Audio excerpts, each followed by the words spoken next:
Everyone, welcome to my food kitchen. నా పేరు నాగిని. మళ్ళీ మరో సరికొత్త రెసిపీతో మీ ముందుకు వచ్చేసానండి. అదేంటంటే ఉలవచారు అండి. ఉలవచారు గురించి మీకు అందరికీ తెలుసు కదండి, చాలా హెల్దీ కదా. మన పెద్దవాళ్ళు చెప్తూ ఉంటారు, మనకి ఎప్పుడైనా కిడ్నీలో స్టోన్స్ ఉన్నప్పుడు ఉలవచారు వేసుకుని తింటే ఆ స్టోన్స్ అనేవి పోతాయంటారు కదండి. అంత మంచి ఆరోగ్య గుణాలు ఉన్నాయండి ఉలవల్లో. సో ఈ ఉలవచారుని చాలా టేస్టీగా, ఈజీగా ఏ విధంగా చేయాలో నేను మీకు ఈరోజు వీడియోలో చూపించబోతున్నానండి. మరి రెసిపీలోకి వెళ్ళిపోదామా? నేను 100 గ్రామ్స్ ఉలవలను తీసుకుని ముందు రోజు రాత్రే క్లీన్గా కడిగేసి నానబెట్టానండి.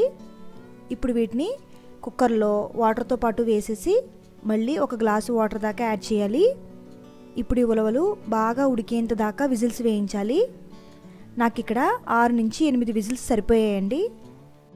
ఇప్పుడు చింతపండుని నానబెట్టుకోవాలండి. నేను ఇక్కడ దగ్గర 25 గ్రాముల చింతపండు తీసుకున్నాను.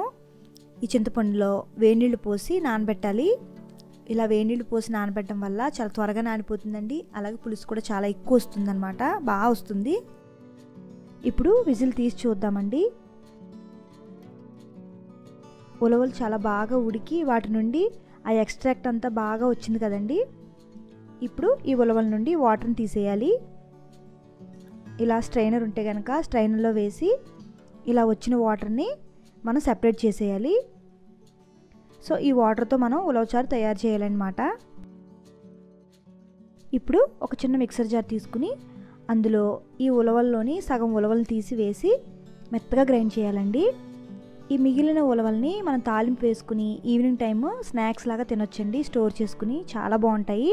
ఓకే, ఇలా మెత్తగా గ్రైండ్ చేసుకున్న దాన్ని ఆ పేస్ట్ని ఈ ఉలవల వాటర్లో కలిపేయాలండి. ఈ విధంగా కలిపేసి పక్కన ఉంచండి. అంటే కేవలం ఆ ఉలవల వాటర్తోనే కాకుండా ఇలా కొంచెం ఉలవల్ని పేస్ట్లా చేసి యాడ్ చేయడం వల్ల ఆ టేస్ట్ అనేది చాలా బాగుంటుంది. ఇప్పుడు ఒక చిన్న హమ్మం దస్తా తీసుకుని అందులో ఒక 6-7 వెల్లుల్లి రేకులు వేసుకోవాలి. 1 టీ స్పూన్ జీలకర్ర, అదేవిధంగా ఒక 5 నుంచి 6 మిరియాలు కూడా వేసుకోవాలండి. ఇప్పుడు వీటిని కచ్చబచ్చగా దంచుకోవాలి. మిరియాలు ఇంకా ఎక్కువ యాడ్ చేసుకోవచ్చండి మీరు, ఘాటు కొంచెం కారం ఎక్కువ కావాలనుకునేవారు. ఓకే, ఇప్పుడు ఈ విధంగా దంచిన వెల్లుల్లి జీలకర్రను కూడా పక్కనుంచుకోండి. ఇప్పుడు స్టవ్ ఆన్ చేసి ఒక బౌల్ పెట్టి 1.5 టేబుల్ స్పూన్ ఆయిల్ వేసుకుని 3/4 టీ స్పూన్ ఆవాలు, 1/2 టీ స్పూన్ జీలకర్ర, 2 ఎండుమిర్చి చీలికలు,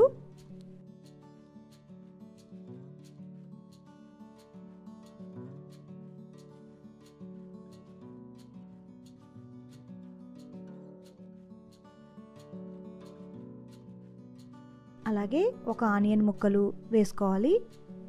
ఆ తర్వాత 2 పచ్చిమిర్చి ముక్కలు, ఒక టమాటో ముక్కలు కూడా వేసుకోవాలండి. తర్వాత కరివేపాకు, కొత్తిమీర కూడా యాడ్ చేసుకోండి, 1 టేబుల్ స్పూన్ దాకా. కరివేపాకు, కొత్తిమీర అస్సలు స్కిప్ చేయకండి, వాటి వల్ల చాలా మంచి ఫ్లేవర్ వస్తుంది, ఖచ్చితంగా వేయండి. ఇప్పుడు ఇవన్నీ బాగా మిక్స్ చేసుకోవాలి.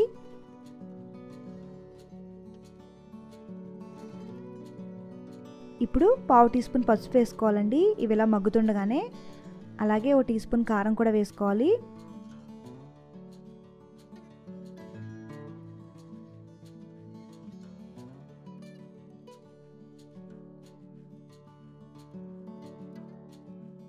వెల్లుల్లి జీలకర్ర పేస్ట్ని కూడా వేసేసి 5 నుంచి 10 నిమిషాల దాకా బాగా వేయించుకోవాలండి, ఇలా తిప్పుకుంటూ. టమాటో ముక్కలు మెత్తగా అయ్యి దగ్గరికి అయిపోయింది కదండి. ఈ టైంలో ఇంగువని యాడ్ చేసుకోండి కొంచెం.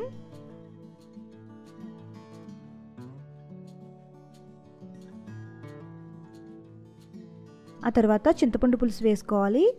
రసం పూర్తిగా తీసేయండి చింతపండు నుండి. అవసరమైతే ఇంకాస్త వాటర్ని యాడ్ చేసి పులుసుని తీసి వేయండి. ఆ తర్వాత ఉలవల వాటర్ను కూడా వేసేయాలి ఇందులో. ఇవన్నీ వేసేసిన తర్వాత కొంచెం ఒకసారి చెక్ చేయండి, వాటర్ ఇంకా పడుతుందేమో. చిక్కగా ఉంటే కనుక అప్పుడు ఇంకాస్త వాటర్ని యాడ్ చేసుకోండి. లాస్ట్లో తగినంత సాల్ట్ వేసి బాగా మరిగించాలండి, ఒక 15 నుంచి 20 నిమిషాల పాటు. అంతేనండి, ఇలా మరిగిపోయిన తర్వాత స్టవ్ ఆఫ్ చేసేయండి. వేడిగా ఉలవచారు రెడీ అయిపోయినట్టే. అన్నంలోకి అదిరిపోతుందండి, ఏదైనా కూర కాంబినేషన్తో కూడా తినొచ్చు, చాలా బాగుంటుంది. ఉత్తి రసం తాగేస్తారండి, అంత టేస్టీగా ఉంటుంది ఈ రసం. మరి మీరు కూడా ఒకరోజు ట్రై చేసేసి మీకు ఎలా కుదిరిందో నాతో కమెంట్ సెక్షన్లో షేర్ చేసుకోండి. వీడియో నచ్చినట్లయితే లైక్ చేయండి, అదేవిధంగా షేర్ చేయండి. Bye friends.